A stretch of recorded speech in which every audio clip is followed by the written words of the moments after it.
Let me tell you about the time and the day that I died.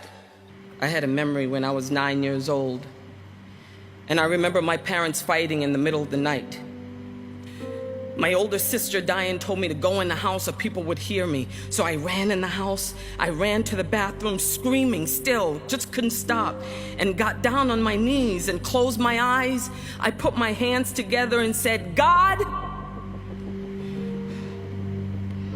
if you exist, if you love me, you'll take me away from this life. Now I'm gonna count to 10, and when I open my eyes, I wanna be gone. You hear me? And I opened my eyes, and I was still there. On top of that, your father also was an alcoholic, right? Yeah. And he beat your mother, so you had to live with that abuse as well. What kind of a scar has that left in terms of dealing with that? What did you do as a child as you saw your father beating your mother? The only thing I knew how to do was to just stand there and be frightened, and to go to school with that trauma, to go to school being hungry, to go to school smelling. How did you rise out of that anger of the injustice? Oh my God. I don't necessarily feel like I'm out of the anger. He left me right there, so when I gained vision and strength and forgiveness, I can remember what it means to be a child who was hungry. I could remember what it means to be in trauma. I could remember poverty, alcoholism. I could remember what it means to be a child who dreams and sees no physical manifestation of it. I could remember because I lived it. I was there. We would go to bed and hear rats killing the pigeons in the roof. I mean, loud, squealing noises. We would wrap our sheets around our necks at night because the rats would crawl through holes in the wall, and you could hear them eating our toys at night and jumping on top of our beds. I always say that I was a bedwetter until I was 14. And I did everything to get food. I've stolen for food.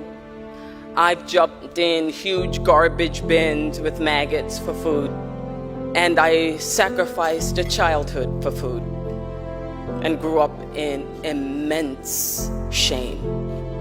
The one thing that I learned when I was poor, and this is something that people just need to say out loud, okay, is that you are invisible.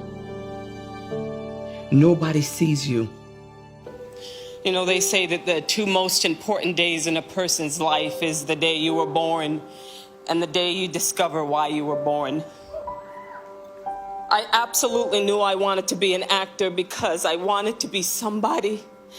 I wanted to dream big and make a mark somehow. What is that one element that literally helps that kid who has nothing achieve ultimate success? What is that one factor? And they always say it's one person who was a mentor. I saw Miss Cicely Tyson in the autobiography of Miss Jane Pittman, and I saw a physical manifestation of a dream. I saw something that I could put my feet on the floor when I got out of bed in the morning, and I had a passion that could drive me. Just drive, that's it. But at 28, I crashed and burned, because emotionally I didn't get out.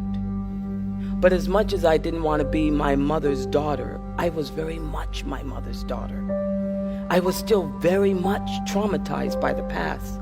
I very much was that little girl running from 8 to 9 boys who were always calling me, you black, ugly you're ugly, you're black, you're this. It still very much was internalized in me, and it manifested itself through low self-esteem, through bad relationships, with not believing in myself. How did you get out of that darkness into the light, into the dream? Two things, okay? Number one, there's a difference between having a goal and having a purpose. It's a vision for a future that is living a life that is heroic. The other part of it is understanding your mortality, that you have a dash of time And what do you want to do? How do you want to run this leg of your race? Everybody in this room, I'm sure at some point, has gone through something in their lives, and you've survived it.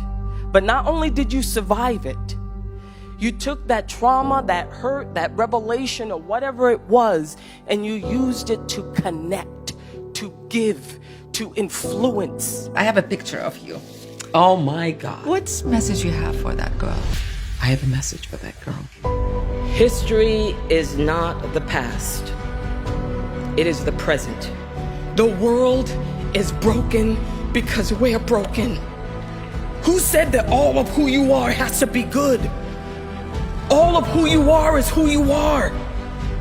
How about owning it? Owning all of it. The good and the bad. Own every heroic deed and experiences, even if they were traumatic. Own it. And then you seize the sword. No one and nothing can be great unless it costs you something. The living life for something bigger than yourself is a hero's journey. You have only to follow the thread of the hero path. Your existence is an amalgamation of every triumph, every hard-won battle, and yet here you are, privileged, blessed, to do what?